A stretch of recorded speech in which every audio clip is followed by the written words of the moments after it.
આજે 30મી ઓગસ્ટ 2025 શનિવારના દિવસે આજના ચિંતનમાં તમામ સંતો હરિભક્તોને મારા સાષ્ટાંગ પ્રણામ. જય સ્વામિનારાયણ. આજનું ચિંતન નંદ સંતોના કીર્તનો, મર્મ અને રહસ્ય.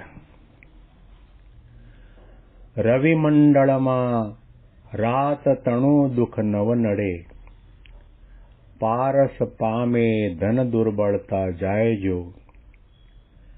તેમ પ્રગટ પુરુષોત્તમને જે મળે, તેનો મહિમા ભોબ્રહ્માદિક ગાય જો. સુખ સાગર હરિવર સંગે સુખ માણજો. સદગુરુ મુક્તાનંદ સ્વામીની આ રચના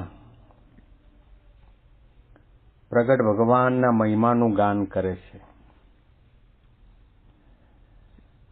મુક્તાનંદ સ્વામી જણાવે છે કે ભગવાન મળ્યા પછી પણ જો તમને ભગવાનનો આનંદ નથી આવતો, એની પાછળના ઘણા બધા કારણોની અંદર તમે જેવા છે તેવા તત્વે કરીને ભગવાનને જાણ્યા નથી. ભગવાનને ભગવાન જાણ્યા હોય, ભગવાનનો યથાર્થ મહિમા સમજાયો હોય, તો એમાં હેત થાય, પ્રીત થાય, એનું ભજન થાય, સ્મરણ થાય, ચિંતન થાય, એની હોંશે હોંશે આજ્ઞા પડાય, એમાં આત્મબુદ્ધિ થાય, એનો અડગ નિશ્ચય થઈ જાય, તો મહિમાનો વિચાર હંમેશના માટે કરવાની જરૂર છે. કીર્તન ગાતા હો, એમાં શબ્દો અદ્ભુત હોય, રાગ ઢાળ વાજિંત્ર સરંજામ અદ્ભુત હોય, સાંભળવાવાળા પણ સેંકડો અને હજારોની સંખ્યામાં હોય, પરંતુ એ ભજન કે કીર્તન ગાવાનો ગાનારને આનંદ ક્યારે આવે? શબ્દોમાં આનંદ નથી, શબ્દોની ભીતરમાં તત્વે કરીને ભગવાન પુરુષોત્તમ નારાયણનો જે મહિમા લખાયો છે એનો આનંદ છે. મહિમાથી ગાવ, કદાચ કંઠ બેસુરો હોય તો પણ તમને આનંદ આવશે. કદાચ તમને સાંભળવા વાળું કોઈ પણ નહીં હોય તો પણ આનંદ આવશે. કદાચ તમારી પાસે માઇક નહીં હોય, વાજિંત્ર નહીં હોય, તબલા અને ઢોલકા નહીં હોય, મંજીરા અને કરતાલ પણ નહીં હોય તો પણ આનંદ આવશે. જો ગાતી વેળાએ ગાનાર ભગવાનના મહિમાનો વિચાર કરે, જિંદગીની અંદર ઘણા જન્મોની અંદર ઘણું બધું ગાયું છે, ઘણું બધું જબાન દ્વારા બોલ્યા છીએ, પરંતુ ભગવાનનું નામ નથી બોલ્યા. અને બોલ્યા છીએ જેવી રીતે કાઠિયાવાડની ધરતી ઉપર બે વ્યક્તિ આમને સામને મળે, હાથ ઊંચો કરે, હાથ મિલાવે, જય રામ, રામ રામ, સીતારામ, રાધે કૃષ્ણ, હરે કૃષ્ણ, જય શ્રી કૃષ્ણ, જય સ્વામિનારાયણ બોલવાવાળા ઘણા, પણ આ ગાવાવાળો વિચાર કરે કે મારી જબાન આજે ધન્ય બની ગઈ, કારણ કે જે ભજનની અંદર ભગવાન પુરુષોત્તમ નારાયણનો મહિમા, જે પુરુષોત્તમ નારાયણ સર્વોપરી તત્વ છે, પરમાત્મા છે, પરબ્રહ્મ છે, અનંત કોટી બ્રહ્માંડના એકમાત્ર કરતા હર્તા છે, સદા સાકાર દિવ્ય અલૌકિક સર્વોપરી તત્વ છે, અંતર્યામી તત્વ છે. અને એ ભગવાન મને ગુણાતી સંત દ્વારા પ્રગટ અને પ્રત્યક્ષ મળ્યા છે, એના મહિમાનું ગાન કરું છું. મારો સમય પણ ધન્ય થયો, મારું જીવન પણ ધન્ય થઈ, મારું વાણી પણ ધન્ય થઈ ગઈ. મારા ભાગ્યનો કોઈ પાર નથી કે જે હું મહિમાના મહિમાનું ગાન કરી રહ્યો છું. મુક્તાનંદ સ્વામી એટલા માટે આપણને સમજાવે છે, આમાં પ્રગટની વાત આવે છે. સુખ સાગર હરિવર સંગે સુખ માણજો, અતિ ઘણી મેર કરી શ્રી મહારાજ જો. એનો અને આપણો કોઈ કાળે ક્ષણના કરોડમાં ભાગના સમય માટે પણ મેળ ન થાય, યોગ ન થાય, દર્શન ન થાય, ઝાંખી ન થાય.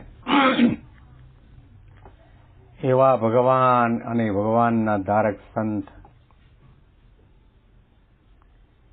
એના આલિંગનમાં આવવાનું થયું, એની બાજુમાં બેસવાનું થયું.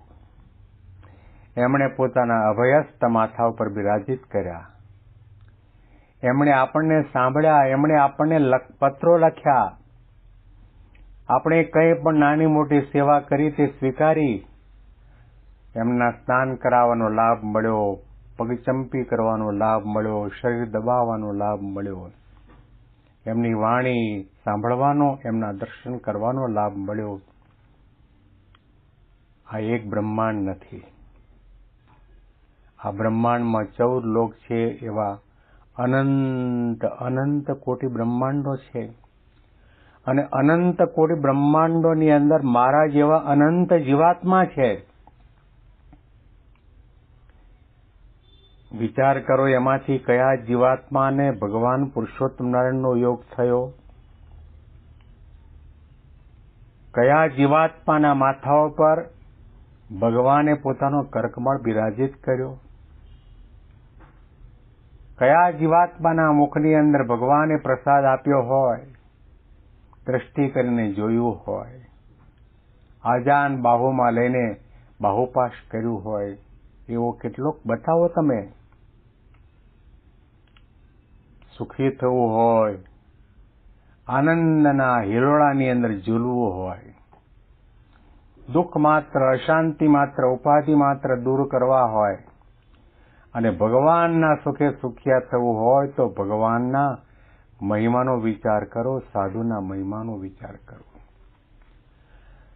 રવિમંડળમાં રાત તણું દુઃખ નવ નડે, પારસ પામે ધન દુર્બળતા જાય જો. તેમ પ્રગટ પુરુષોત્તમને જે મળે, તેનો મહિમા ભવ બ્રહ્માદિક ગાયજો. સુખ સાગર હરિવર સંગે સુખ માણજો. પુરુષોત્તમ સાથે પૂર્ણ સગપણ થયું. અનંત જન્મમાં અનંત લોકોની સાથે આપણો ભેટો થયો છે, સગપણ થયું છે, સંબંધ બંધાયો છે, મિત્રતા બંધાણી છે, સાથે રહ્યા છીએ, આ લોકના પંચ વિષય ભોગવ્યા છે, પરંતુ ક્યારેય પણ ભગવાનનો ભેટો નથી થયો. ભગવાન સાથે આપણો નાતો બંધાણો, પુરુષોત્તમ સાથે પૂર્ણ સગપણ થયું. કોઈને કરોડોપતિ વેવાય મળે એનો પણ આનંદ પ્રમુખ સ્વામી મહારાજના શબ્દો યાદ કરીએ. કોઈને રૂડી કન્યા પોતાના દીકરા માટે મળે એનો પણ આનંદ આવે. ભૂલે ચૂકે પણ અમેરિકાના રાષ્ટ્રપતિની સાથે નગરયાત્રાની અંદર આપણો ફોટો આવી ગયો હોય તો એ ફોટો મોટો કરાવી મઢાવીને રાખીએ કે અમે રાષ્ટ્રપતિ નથી પણ સ્પેશિયલી નથી પડાવ્યો. બંગલા મળે, મોટર ગાડી મળે, સત્તા મળે, સંપત્તિ મળે, એનો આપણને આનંદ આવે છે, પણ જેના આધારે જગત છે, અનંત કોટી બ્રહ્માંડનું પાલન, પોષણ, સર્જન, રક્ષણ કરવાવાળા પરમાત્મા પુરુષોત્તમ નારાયણ, એમણે આપણો હાથ ચાલ્યો છે, એમણે આપણને શરણમાં લીધા છે. પુરુષોત્તમ સાથે પૂર્ણ સગપણ થયું. આપણે ભગવાનના થયા અને ભગવાન આપણા થયા. આપણે કેટલા ટકા થયા છીએ આપણે પોતાએ છાતી ઉપર હાથ મૂકીને તપાસ કરવાની જરૂર છે. બાકી સંત અને ભગવંત તો પરમ દયાળુ છે, પરમ કૃપાળુ છે. એમને કોઈ પક્ષપાત નથી. દરેકને પોતાના માને છે, દરેકનું ભલું ઈચ્છે છે, દરેકને સુખિયા કરવા છે. આ પંક્તિના અનુસંધાનમાં વિશેષ ચિંતન આપણે આવતીકાલે સાંભળીશું. બેંગ્લોરથી પ્રેમ શાસ્ત્રીના સાષ્ટાંગ પ્રણામ. જય સ્વામિનારાયણ.